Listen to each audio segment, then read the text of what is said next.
you, Deputy Speaker. And I'd like to thank the Parliamentary Secretary for her words, and I join my colleagues on this matter of public importance. And I really do welcome the tone of this debate and the subject of this debate being a matter of public importance. I spoke earlier in the week on this exact topic in an adjournment, Deputy Speaker, and made some very, very similar remarks to those of the Parliamentary Secretary. And I would like to start out by saying that if we're going to have this national conversation about childcare, then we do need to put some landmarks in about where we are. And I apologise if some of my early comments may seem to be critical of the government, but we do need to get to a space where we can have this conversation before it begins. And I do note, and I welcome the rhetoric from the government and the way it has changed. We all do on this side of the House. It is being framed with the change of minister and a change of portfolio and a response to the Productivity Commission's report. But I have some concerns. I have some concerns about that change in portfolio, that the educative matters in early childcare, education and care are not being given the seriousness that they deserve, and I cannot ignore the cuts that have come. And I wonder too if this congeniality and collegiality coming from across the chamber is not in response to the community outrage, the sector outrage that I know I have had communicated to me in Lawler about the cuts in that first budget. And I do think we need to put that marker down before we can really start this serious conversation. And I'd call on the government to reverse those cuts if they're serious about wanting to have this conversation. But I do join my colleagues, the member for Adelaide and the member for Gellibrand, to say that I am willing to assist in this conversation as an educator, as someone with experience around learning and around children's milestones. I'm willing to assist. I'm willing to assist like the sector and like the families and like the educators are willing to assist the government to get this right. But of course, I am a little bit wary.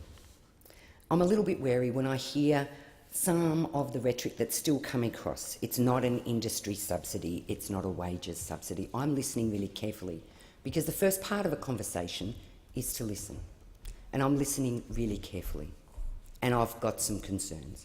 I've got some concerns that we're separating quality from the educative function of early childcare so early in this national conversation, because that's what's important. The quality framework has improved this system. It has professionalised this sector. Monitoring childhood milestones, monitoring childhood learning, monitoring childhood language development, cognitive development, emotional and physical development is not red tape. And unless we get agreement on that, then this conversation for me cannot go forward. And I refer to the PricewaterhouseCoopers report of September 2014, and I bring to the Chamber's attention that this is not just a question of child welfare or of women's participation and men's participation in the workforce. This is a question of our future. This is about our economic future. This is about developing a vision that's going to see a smarter Australia. This is about our economic future and building the workforce of the future. This is about the early start we give our children across the sector.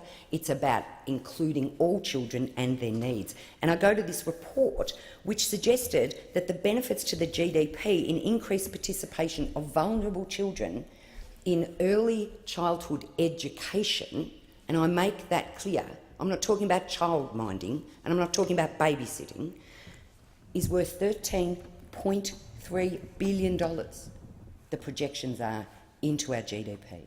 So this is a really important conversation. Of course it's important because it's about the children.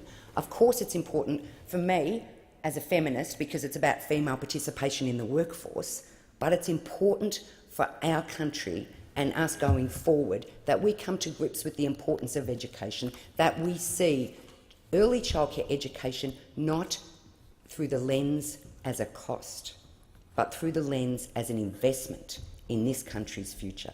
And until we come to the space where we can really have that conversation and stop the rhetoric about burden and like having children looked after is a release for the parents to go to work. Those things are part of this conversation, they're not all of this conversation.